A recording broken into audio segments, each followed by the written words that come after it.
Grocery shopping has been very different in 2020. Besides mask and social distancing requirements, grocery stores have seen shortages of a whole lot of shelf staples. Not just toilet paper, but food too. It looks like we may see shortages of these food items continuing into 2021.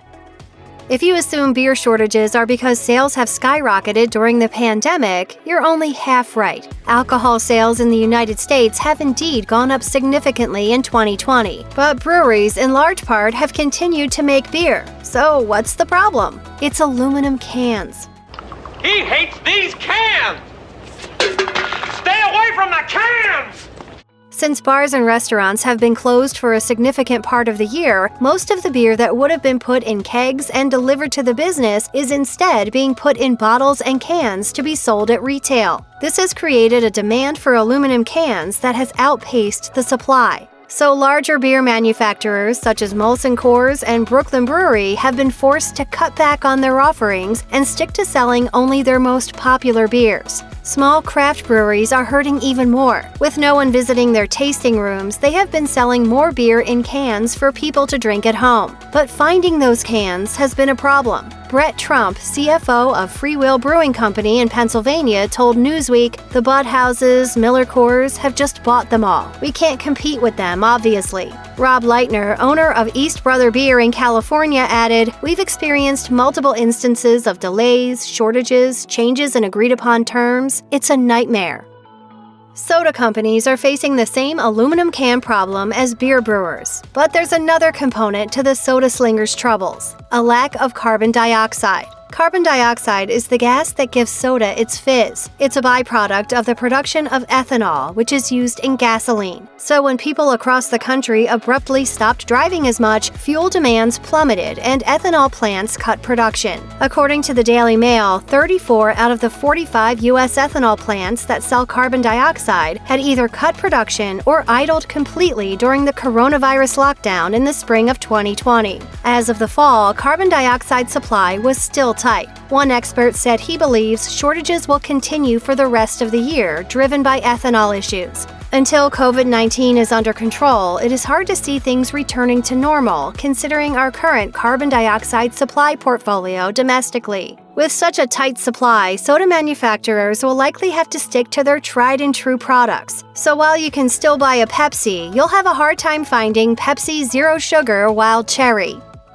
Shelf-stable items were the items of choice when people began hoarding food to get them through isolation. Naturally, canned soup was popular, and soup makers are still trying to ramp up production. According to Market Screener, General Mills, the maker of Progresso soup, still hadn't caught up as of September, even after increasing its production capacity and hiring new outsourcing partners. Campbell's Soup Company's inventory was likewise only about halfway recovered. Soup makers are coming up against another problem: the weather. In the colder months, more and more people will be shopping for soup, creating an even more limited inventory. Campbell's CEO Mark Klaus said his team is working hard to fully catch up to the demand for soup by January, so it's clear this problem will last into 2021. The real question is, how far into the year? Until then, you'll find some soup on the shelf, but it may not be the flavor you're looking for.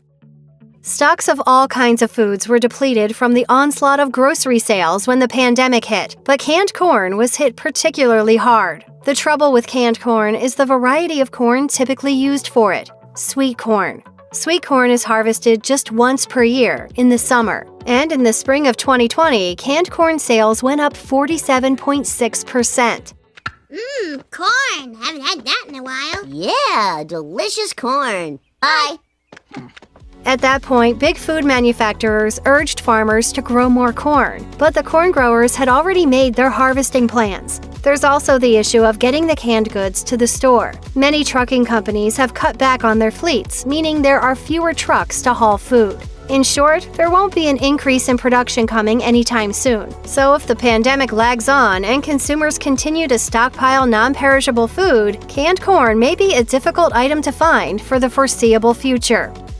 In quarantine, everyone and their grandma seemingly decided to pass the time baking. This resulted in a rush of sales of baking ingredients, particularly yeast, which saw a 258.5% sales increase. While other ingredients were able to bounce back fairly quickly, yeast took longer because it's actually alive. It needs time for its cells to continue to double, and the worst may be yet to come. Peak demand for yeast typically comes at the end of the year during the holiday season. People who weren't baking banana bread in the spring may be baking yeasted fruitcakes in the winter. A December run on baking products anywhere close to what we saw in spring 2020 could mean the next shortage may last well into 2021.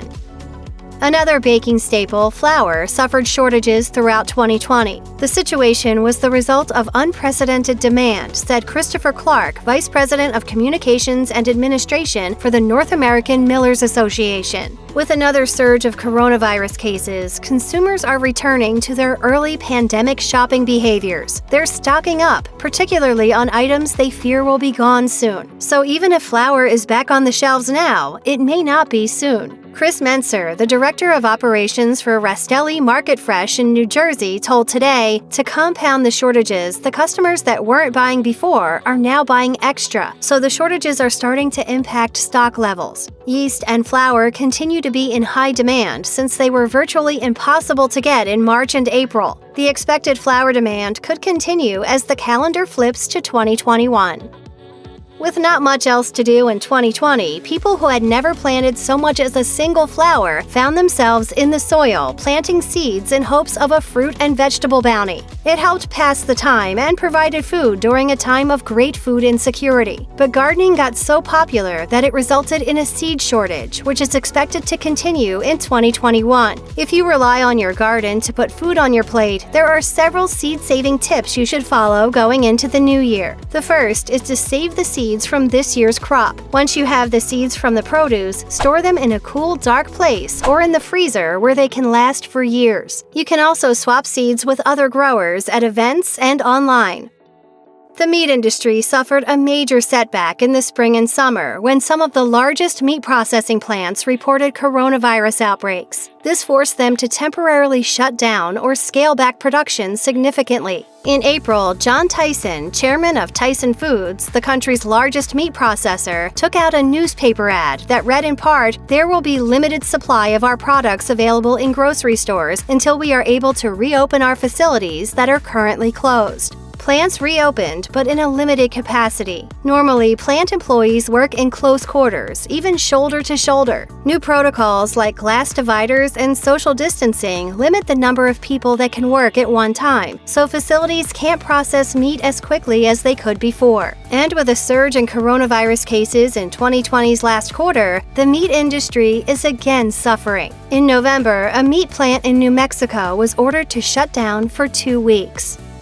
Spam rode a high over the summer. As more and more people continued to cook at home, sales of the canned meat soared. According to Bloomberg, sales jumped more than 70% in the 15-week period ending in June. Spam and Reese's, all right. I love Spam and Reese's. Can I have it? I guess. But there's a flip side to every coin. This surge in demand coincided with coronavirus outbreaks that afflicted many of the major meat processing plants in the United States, most of which had to close entirely or cut back on operations. Months later, Hormel, Spam's parent company, announced it would have a difficult time meeting this high demand in the near future. Hormel cited supply chain, staffing, and production problems as the primary culprits. The company has been forced to reduce the number of employees working at one time, which in turn reduces the amount of Spam that can be made. As long as COVID-19 is still a factor, production will continue to be limited.